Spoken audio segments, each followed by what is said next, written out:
Heyo everybody, Zian over here from Nintendo Life, and today we're here to share with you our review of Garden Story on the Nintendo Switch. Now, this review was originally written by Kate Gray for NintendoLife.com, but was reworked into this video by me.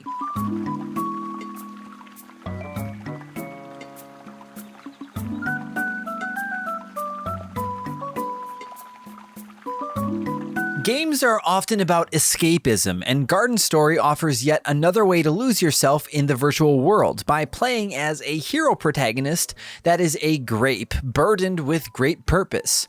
Concord is but a youngling, wrenched from the kindergarten to fulfill the role of a guardian after their predecessor decides to skip town, a role which will require them to defeat the insidious rot that has infested the land. The grove where Concord lives is divided into 4 seasonal towns: Spring Hamlet, Summer Bar, Autumn Town, and Winter Glade, but the rot has affected each one of these towns differently, and you'll have to visit each one in turn to fix what damage the rot has done. You see, Garden Story may lure you in with its Harvest Moon and Storydew Valley-like aesthetic, but this game about community and saving the world turns out to be an RPG in Farm Sims clothing. Little Concord can unlock and upgrade different weapons, from the standard sword-like pick to the wide area of effect hammer and the dowsing rod, which serves as both a fishing rod and a ranged weapon. The potion system is relatively complex too, with different types of dew that offer various buffs, as well as healing some of your HP. And even different bottles that vary in both the time it takes to use them and the amount of dew they can hold. The skill tree is unique too. Rather than letting Concord gain permanent upgrades or leveling up through experience, Concord will instead unlock memories and slots in which to keep them. The memories are tied to past guardians and usually are something along the lines of drink a specific flavor dew 10 times or defeat 25 slimes. And there's a bonus one for discovering the grave of each guardian too. You can switch these around at any time. Some will help you find rare materials used for upgrading tools and dew bottles, and others will add extra stamina or health points to your various bars. The quest system is actually quite similar to Stardew Valley's Help Wanted requests. Every morning, 2 or 3 new daily quests are added to the village notice board.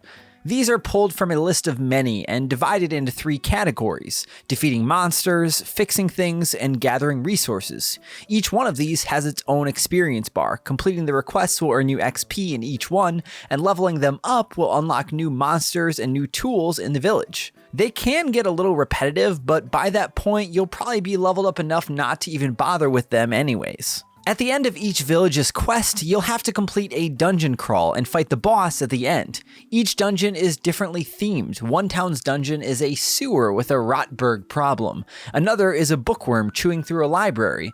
And although the first boss is miles harder than the rest, they were all quite fun actually. The dungeon puzzles were consistently hard though, or maybe we're just not smart.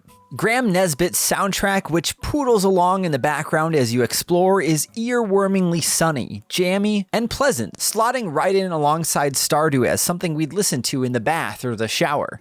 And the game, as you can see for yourself, is lovely as long as you're partial to its art style. There's a lot of adorable attention to details, and the color palette is pitched exactly right for the relaxation crowd. But Garden Story's main issue, like a lot of RPGs, is that it runs out of steam a little too quickly. Once you reach a certain point, maybe the 3rd or 4th town in, you'll likely find that the weapons you use most are fully leveled up already, and you can't be bothered to do the grinding necessary to level up the other ones just in case. The enemies never really get massively harder, despite more interesting and challenging variations turning up. You'll probably have enough HP by that point that you can just tank your way through things. The memories that you have equipped are also likely to be locked in. It's far more helpful to have 2 extra HP and faster stamina recharge than to have a buff that activates when you drink a specific dew type, so the fun of retooling your character build is lessened significantly by the inequality of the memories. And although we loved a lot of Garden Story systems, we loathed the inventory.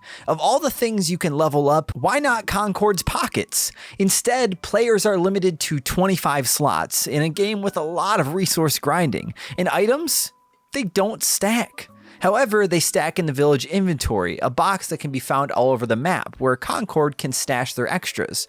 They only stack up to 15 though, which is a little arbitrary, especially when you're trying to gather 15 of something for an upgrade and 8 of the same thing for something else. This, in a nutshell, is our second major grape gripe with Garden Story. It has some really neat and unique ideas and then ends up kneecapping them with little reason. The building crafting system is cool, but it's limited to very specific areas on the map, and it's mostly decorative. Likewise, the clothing system is entirely cosmetic. It even says cosmetic only on everything, including backpacks.